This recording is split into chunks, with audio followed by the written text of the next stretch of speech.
Menteri Koordinator Bidang Pangan, Zulkifli Hasan, mengumumkan bahwa target swasembada pangan Indonesia telah dipercepat dari 2028 menjadi 2027. Keputusan ini disampaikan oleh Presiden Prabowo Subianto dalam forum internasional seperti KTT G20 dan APEC, menekankan pentingnya ketahanan pangan nasional. Dengan waktu kurang dari 3 tahun tersisa, pemerintah berkomitmen untuk mempercepat kebijakan dan meningkatkan produksi pangan. Strategi untuk mencapai swasembada pangan. Penyusunan kebijakan. Pemerintah akan menyusun beberapa peraturan presiden terkait neraca komoditas dan penyaluran pupuk subsidi.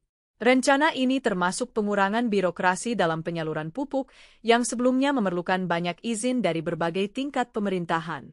Transformasi Bulog. Zulkifli Hasan juga mengusulkan transformasi Perum Bulog menjadi lembaga non-komersial untuk meningkatkan efektivitas pengadaan dan distribusi pangan. Ini bertujuan agar Bulog dapat fokus pada fungsi utamanya dalam mendukung ketahanan pangan tanpa terbebani oleh aspek profitabilitas. Peningkatan sumber daya pertanian. Dalam rapat koordinasi terbaru, disepakati bahwa setiap desa akan memiliki satu penyuluh pertanian untuk mendukung petani dalam penggunaan pupuk dan teknik pertanian yang tepat. Selain itu, pemerintah berencana membangun jaringan irigasi untuk mendukung pertanian di daerah yang kekurangan sumber daya. Tantangan yang dihadapi. Meskipun ada langkah-langkah strategis yang diambil, beberapa pihak menganggap target swasembada pangan pada 2027 terlalu ambisius. Kritikus menekankan bahwa membuka lahan baru untuk pertanian tidak menjamin hasil yang produktif dan berkelanjutan, serta adanya risiko gangguan dari hama dan penyakit. Kesimpulan. Dengan target ambisius ini, pemerintah Indonesia berusaha keras untuk mencapai swasembada pangan pada 2027. Keberhasilan upaya ini sangat bergantung pada kolaborasi antara kementerian, dukungan terhadap petani, serta transformasi lembaga terkait seperti Bulog. Namun, tantangan signifikan tetap ada, dan keberhasilan akan memerlukan kerja keras serta inovasi dalam sektor pertanian. Mencapai swasembada pangan pada tahun 2027 di Indonesia menghadapi berbagai tantangan signifikan. Berikut adalah beberapa tantangan terbesar yang dihadapi. Tantangan utama. Keterbatasan lahan pertanian. Luas lahan pertanian di Indonesia terus menyusut akibat alih fungsi lahan untuk pembangunan infrastruktur dan pemukiman. Diperkirakan sekitar 100.000 hektar lahan sawah hilang setiap tahun yang mengancam kemampuan produksi pangan. Rendahnya produktivitas pertanian. Produktivitas pertanian, terutama padi, masih rendah. Rata-rata produktivitas padi nasional hanya mencapai 5,3 ton per hektar, yang stagnan dalam beberapa tahun terakhir. Untuk mencapai swasembada, peningkatan produktivitas melalui teknologi dan inovasi sangat diperlukan. Masalah rantai pasok. Rantai pasok pangan yang tidak efisien menyebabkan kerugian dalam distribusi dan aksesibilitas produk pangan. Masalah ini mencakup keterlambatan dalam pengiriman dan kurangnya infrastruktur yang memadai untuk mendukung distribusi yang efektif. Keterbatasan pendanaan. Banyak program pertanian yang terhambat oleh kurangnya dana. Keterbatasan anggaran untuk pembangunan infrastruktur pertanian dan penyuluhan petani menjadi penghalang dalam mencapai target swasembada. Cuaca ekstrim dan perubahan iklim. Cuaca ekstrim, seperti banjir dan kekeringan, semakin sering terjadi akibat perubahan iklim yang dapat mengganggu produksi pangan. Ini menjadi tantangan besar bagi petani dalam menjaga hasil panen. Ketergantungan pada impor. Meskipun ada upaya untuk meningkatkan produksi lokal, ketergantungan pada impor pangan masih tinggi. Ini menunjukkan bahwa ada kebutuhan mendesak untuk meningkatkan kapasitas produksi domestik agar dapat memenuhi permintaan nasional tanpa bergantung pada sumber luar. Kesimpulan. Menghadapi target swasembada pangan 2027 memerlukan strategi yang komprehensif dan kolaborasi antara pemerintah, petani, dan sektor swasta. Mengatasi tantangan-tantangan ini akan menjadi kunci untuk mencapai ketahanan pangan yang berkelanjutan di Indonesia. Transformasi Perum Bulog menjadi lembaga non-komersial di bawah Presiden merupakan langkah strategis untuk mendukung pencapaian swasembada pangan di Indonesia. Berikut adalah rincian tentang bagaimana proses transformasi ini akan dilakukan. Proses transformasi. Perubahan status hukum. Bulog akan diubah dari badan usaha milik negara, BUMN, menjadi badan otonom yang berada langsung di bawah Presiden.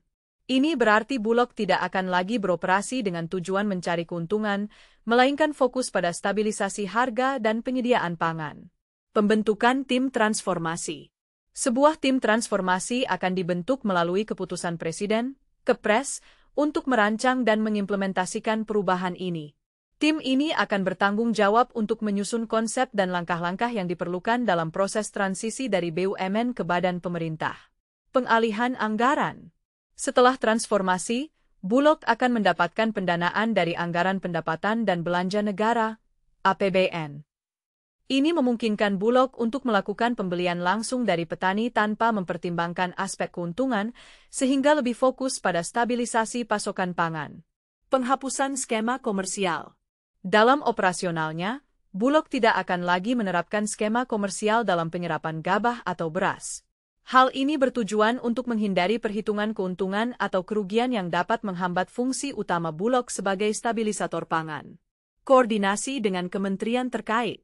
Transformasi ini juga akan melibatkan koordinasi yang lebih erat dengan kementerian terkait untuk memastikan bahwa Bulog dapat menjalankan fungsinya secara efektif dalam mendukung ketahanan pangan nasional. Rencana Kerja dan Anggaran Perusahaan, RKAP. Meskipun akan berubah status, Bulog masih akan menggunakan RKAP BUMN hingga tahun 2025 untuk memastikan kelangsungan operasional selama masa transisi. Tujuan transformasi.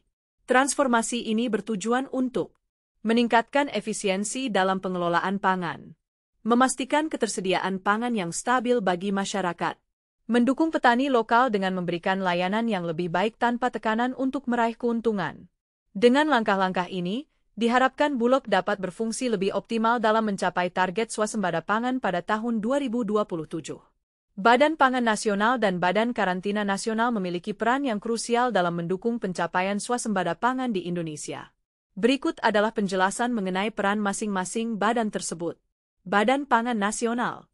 Stabilisasi pasokan dan harga pangan.